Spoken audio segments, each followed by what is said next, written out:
Welcome to Resto-Rat. Sam Wilson here with Sam's Antique Motors. Today I'm going to do a little segment on how to get this headliner up in one of these second series trucks. You can buy it on a board, but I wanted it leather to match the leather seats. And that's a pretty dicey situation. I know there was a lot of discussion on the groups about how to make this happen, but in order to press that up into the roof of that truck with loose leather, if you use contact cement glued on both sides, that's a one-time deal.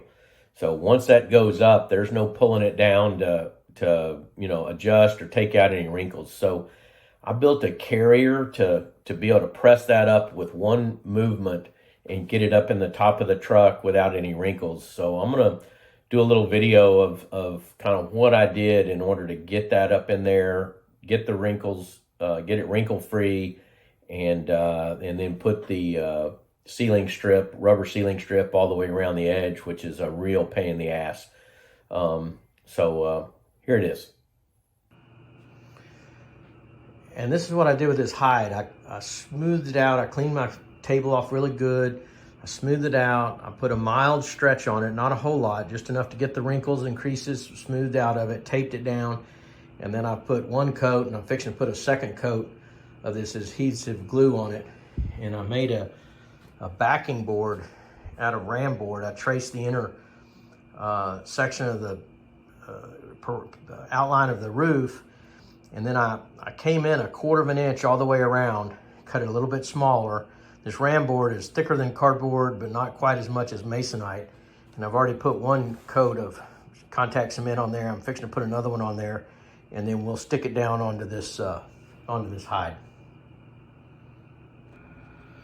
All right, once I got both sides dry, both coated, and then where they were tacky, where it didn't stick to my finger, then I laid this piece of ram board upside down onto this backside of this leather. You do gotta make sure, as I've noted, this goes up to the roof, so you gotta make sure you don't get it flipped around in there upside down. But I've got this done, and then I'm gonna just come in and just roll this down on here, and that'll just impregnate this glue and get good firm contact so that this will stay really good.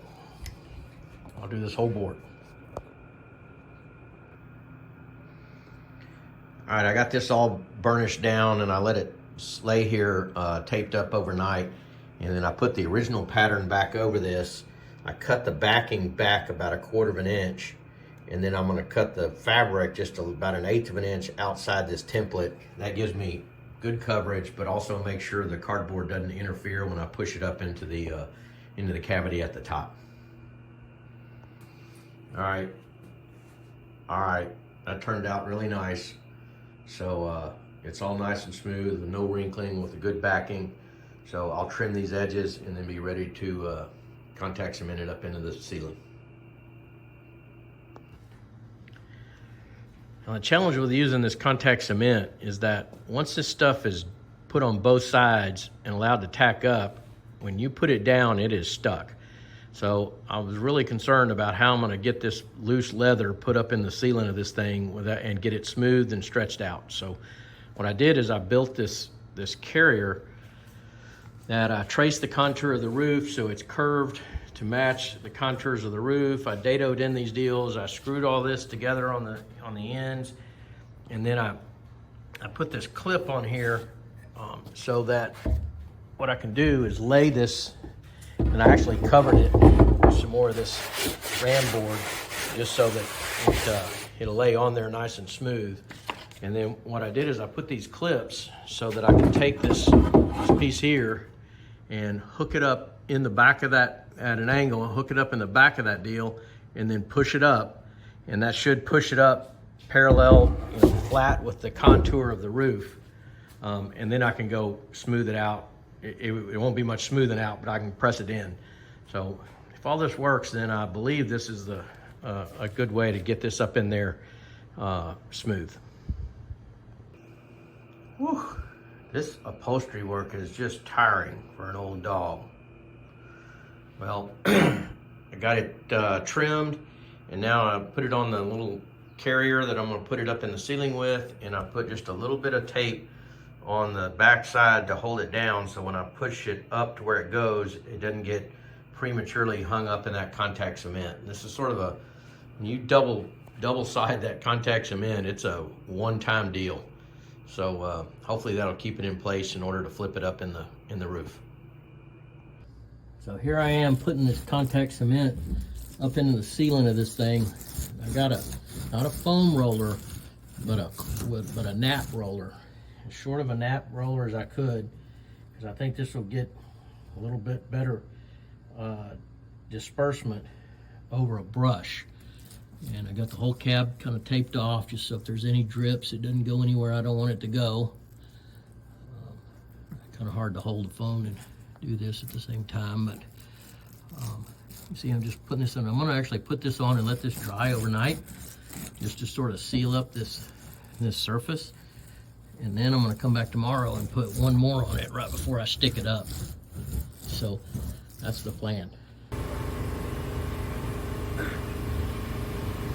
So once we laid this up into the top of this, the little carrier back bracket held it up right up against the top of the roof. Now I'm just rolling it up in there, make sure that it's all seated good with the glue. And it looks like I managed to get it up here without any wrinkles.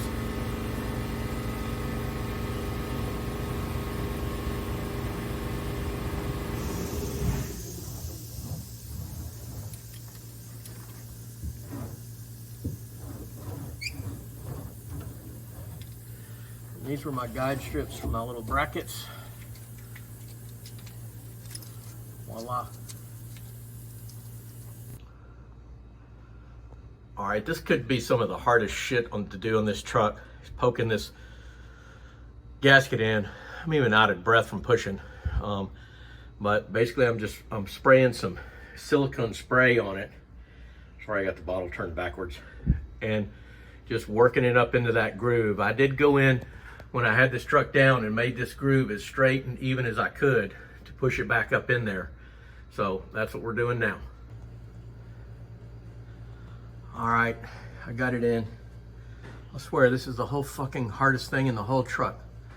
Spent about an hour and a half trying to get this piece slid up in there, but it all looks really good.